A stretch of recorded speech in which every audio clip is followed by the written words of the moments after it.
আজ আমি গেছিলাম কৃষ্ণনগরে অনুষ্ঠিত হওয়া বারোদোল মেলায়। এটা কৃষ্ণনগরে একটা ঐতিহ্যবাহী মেলা। এটা কৃষ্ণচন্দ্র রাজার আমল থেকে এখানে হয়ে আসছে। কৃষ্ণনগর রাজবাড়ির মাঠে অনেকটা বড় জায়গা নিয়ে মেলাটা হয়, প্রতি বছরই হয়। প্রায় একটা মাস এই মেলাটা থাকে। আর মেলায় ঠাকুর বসে। মেলাটা যখন শুরু হয় প্রথম 3 দিন এখানে মেলায় রাধা কৃষ্ণ গোপাল এই ধরনের এই ঠাকুরগুলো মেলায় বসে। 12টা ঠাকুর বসে, সেই কারণেই মেলার নাম বারোদোল মেলা।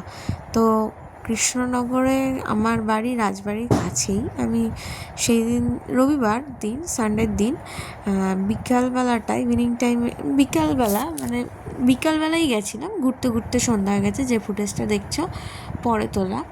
তো বিকালবেলায় গেছিলাম। তারপর একটু মেলায় গেলে কি হয়, মনটা একটু ভালো হয়ে যায়। এখানে নানা রকমের হরেক রকমের সামগ্রী দেখতেই পাচ্ছ চারিদিকে।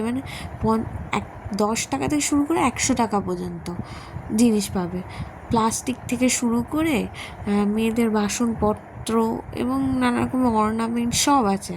এছাড়া সার্কাস বসে প্রতিবারই, নাগরদোলনা, নানা রকমের বাচ্চাদের চড়ার জিনিস, এনজয়মেন্টের একটা সুন্দর জায়গা এটা। গেলে যেন মনটা ভালো হয়ে যায়। বিকালবেলা একটু গেছিলাম মনটা ভালো করার জন্য। তো সানডে ছিল বলে একটু বেশি ভিড় ছিল, গরমের মধ্যে একটু কষ্ট হচ্ছিল। তো ব্যাস, এই আর কিছুই নয়। মেলায় তো মানুষ একটু মনটা ভালো করতেই চায়। এক পাশে ফুচকার একটা স্টল না, অনেকগুলো ফুচকার দোকান বসে মেলার মধ্যে। এবার ওই ফুচকার ওখানে আমার যাওয়া হয়নি।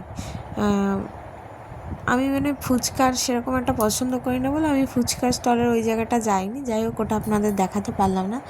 বাকি মেলার ভিউটা তো দেখতেই পাচ্ছেন কতটা কি হয়েছে।